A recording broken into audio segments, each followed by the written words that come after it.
tinatawag natin na application of a higher order derivative. So, alam natin, no, na physics, di ba, sa ating, siguro physics na ating high school, or yes, high school, senior high, junior high. So, binibigyan tayo ng position function.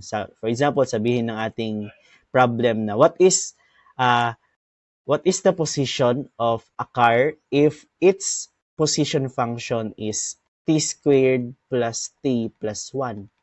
Diba? Meron mga ganyan, no? Equation yung ginagamit, and what is the position of the car if the time is 10 seconds. So therefore, gagawin mo lang, di ba, class, is i-substitute mo. Therefore, makukuha mo na yung ating position. No? So position is S, kumbaga. So representation lang yan, ST. So S is position with respect to time. What if, i-apply natin yung concept ng ating derivative or differential calculus? What if sasabihin ng ating ng ating problem na find the velocity if the time is 10 seconds. So what is the velocity if time is also 10 seconds? So hindi natin kayang kunin kasi wala naman tayong formula ng velocity.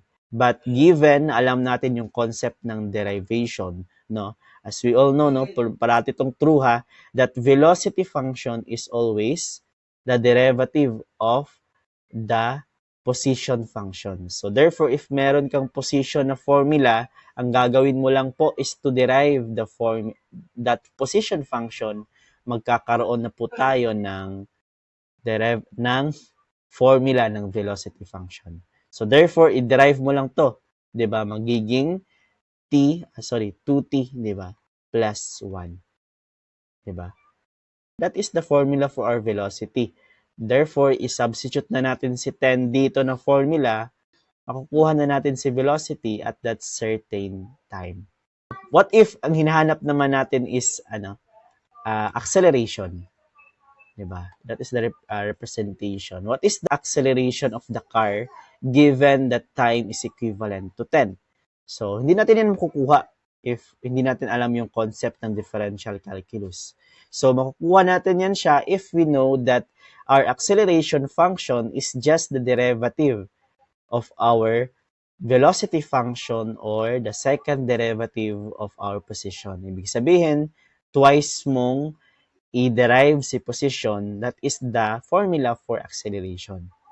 So therefore, if maka-encounter kayo nito sa board exam, just remind yourself that velocity is the first derivative of the position function, and acceleration is just the second derivative of the position function or the first derivative of velocity function. Okay, so therefore, ito, 2. No? So therefore, anytime pa yan, acceleration is constant in 2. Okay, try natin to sa ating example. A car is running with a position function S times t is equals to negative 0.81 t raised to 2 plus 2 in meters. If time is equivalent to 10 seconds, find its A position, B velocity, C acceleration. Yes, thank you. No? First thing is we need to solve for the position function, di ba? So position, di ba? Given na 10 seconds yung hinahanap natin, and then binigyan din tayo ng position function or formula for our position. So therefore, ang gagawin po natin is to substitute yung 10 seconds sa ating formula. Ito yung formula natin. So gagawin natin, substitute lang po natin t, na gawin natin 10 kasi in 10 seconds yung hinahanap.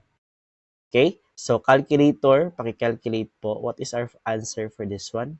Yes, that is negative 79.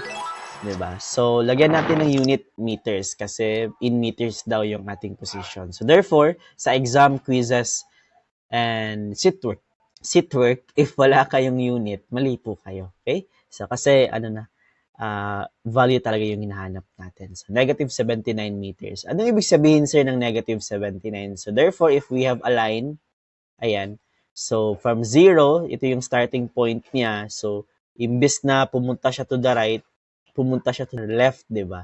So, therefore, naging negative 79. Diba? So, paatras yung kaniyang, biyahe, kumbaga. Okay? So, negative 79, that is the meaning of that one. Proceed tayo sa ating velocity. So, find the velocity after 10 seconds, but unfortunately, wala po tayong formula ng velocity. Pero as we have tackled a while ago, di ba, na yung velocity natin is just the derivative or first derivative of our position function. So, yung position po natin is i-derive lang po natin, that is equivalent to raise hand. What is the derivative of negative 0.81 t squared? So, negative 1.62 t. Then, yes, thank you. Then, plus 0 kasi 2 siya. So, therefore, 0 na. Hindi na natin siya ilagay.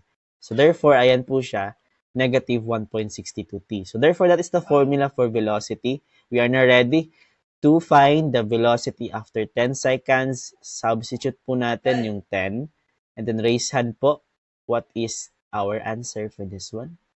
So, negative 16.2. Then, alam natin pag velocity, the unit for that one is meters per second. So, therefore, that is our final answer for letter B. And kasi in meters kasi yung ating, in meters yung ating position. Then, yung ating time is in seconds. Meters per second. Okay? So, yan yung clue natin. Diba? Okay. So, last one is our acceleration. So, we cannot solve our acceleration if we don't know the concept behind that. Acceleration is just the derivative of our velocity or the second derivative of our position. Given na alam na natin yung ating formula for velocity, ang gagawin lang po natin is to derive this one.